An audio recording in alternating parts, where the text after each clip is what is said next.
നമസ്കാരം. 2019 ഫെബ്രുവരിയിൽ പുൽവാമയിൽ നടന്ന ചാവേർ ആക്രമണത്തിന് ശേഷം കശ്മീരിലെ ഏറ്റവും വലിയ ഭീകരാക്രമണത്തിനാണ് രാജ്യം അടുത്തിടെ സാക്ഷ്യം വഹിച്ചത്. ഏപ്രിൽ 22-നാണ് ജമ്മു കാശ്മീരിലെ പഹൽഗാമിൽ വിനോദസഞ്ചാരികൾക്ക് നേരെ ആക്രമണമുണ്ടായത്. വെടിവെപ്പിൽ മലയാളി ഉൾപ്പെടെ 28 പേർ കൊല്ലപ്പെട്ടിരുന്നു. വിനോദസഞ്ചാരികൾ പതിവായി എത്തുന്ന ബൈസൺ താഴ്വരയിലാണ് ആക്രമണം നടന്നത്. പഹൽഗാം ഭീകരാക്രമണത്തിന് മറുപടിയായി പാകിസ്ഥാനിലും പാക് അധിനിവേശ കശ്മീരിലുമായി ഇന്ത്യ ശക്തമായി തിരിച്ചടിക്കുകയും ചെയ്തിരുന്നു. 2025 മെയ് 7 പുലർച്ചെ 1:44-നാണ് ഇന്ത്യയുടെ കര, നാവിക, വ്യോമസേനകൾ സംയുക്തമായി ഓപ്പറേഷൻ സിന്ദൂർ എന്ന പേരിട്ട ദൗത്യം നടത്തിയത്. ഇപ്പോഴിത് ഒരു ഇടവേളയ്ക്ക് ശേഷം രാജ്യത്തെ വീണ്ടും ഭീകരാക്രമണ മുന്നറിയിപ്പ്. ഇതോടെ രാജ്യത്തെ എല്ലാ വിമാനത്താവളങ്ങളിലും അതീവ ജാഗ്രതാ നിർദ്ദേശം പുറപ്പെടുവിച്ചിരിക്കുകയാണ്.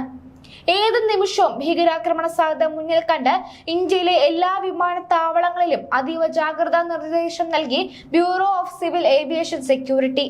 2025 സെപ്റ്റംബർ 22-നും ഒക്ടോബർ 2-നും ഇടയിൽ തീവ്രവാദികളിൽ നിന്നോ സാമൂഹിക വിരുദ്ധരായ ആളുകളിൽ നിന്നോ ആക്രമണം ഉണ്ടാകാൻ സാധ്യത ഉണ്ടെന്നാണ് റിപ്പോർട്ടുകൾ. വിമാനത്താവളങ്ങൾ, എയർ സ്ട്രിപ്പുകൾ, ഹെലിപാഡുകൾ, ഫ്ലൈയിംഗ് സ്കൂളുകൾ, പരിശീലന സ്ഥാപനങ്ങൾ എന്നിവയുൾപ്പെടെ എല്ലാ വ്യോമയാന കേന്ദ്രങ്ങളിലും ശക്തമായ നിരീക്ഷണം ഏർപ്പെടുത്താൻ നിർദ്ദേശം നൽകിയിട്ടുണ്ട്. ഈ മാസം 4-നാണ് ഇത് സംബന്ധിച്ച അറിയിപ്പ് അധികൃതർ പുറത്തിറക്കിയത്. അടുത്ത 2 മാസത്തിനിടയിൽ സാമൂഹിക വിരുദ്ധരായ ആൾക്കാരിൽ നിന്നോ ഭീകര സംഘടനകളിൽ നിന്നോ വിമാനത്താവളങ്ങളിൽ ആക്രമണം ഉണ്ടാകാമെന്നാണ് റിപ്പോർട്ടുകൾ പുറത്തുവരുന്നത്. അതേസമയം ഭീഷണിക്ക് പിന്നിൽ പാകിസ്ഥാൻ തന്നെ എന്നാണ് വിവരങ്ങൾ.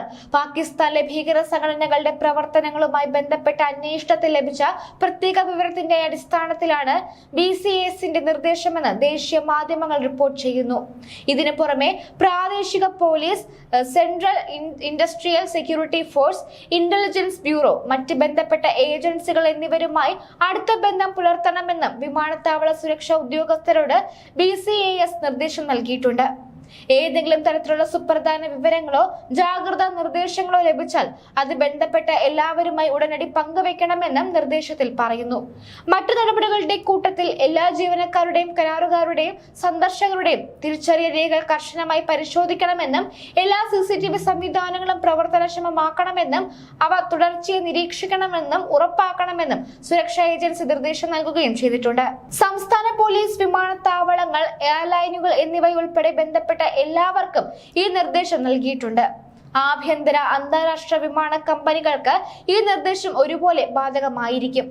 വാണിജ്യ വിമാനങ്ങൾ കയറ്റുന്നതിന് മുൻപ് എല്ലാ കാർഗോകളും തപാലുകളും കർശനമായ സുരക്ഷാ പരിശോധനയ്ക്ക് വിധേയമാക്കണം. ലക്ഷ്യസ്ഥാനം പരിഗണിക്കാതെ എല്ലാ വിമാനത്താവളങ്ങളിലും പാഴ്സലുകൾക്ക് കർശനമായ സ്ക്രീനിംഗ് നിർബന്ധമാണ് എന്നും സുരക്ഷാ ഏജൻസികളുടെ പ്രസ്താവനയിൽ വ്യക്തമാക്കുന്നു.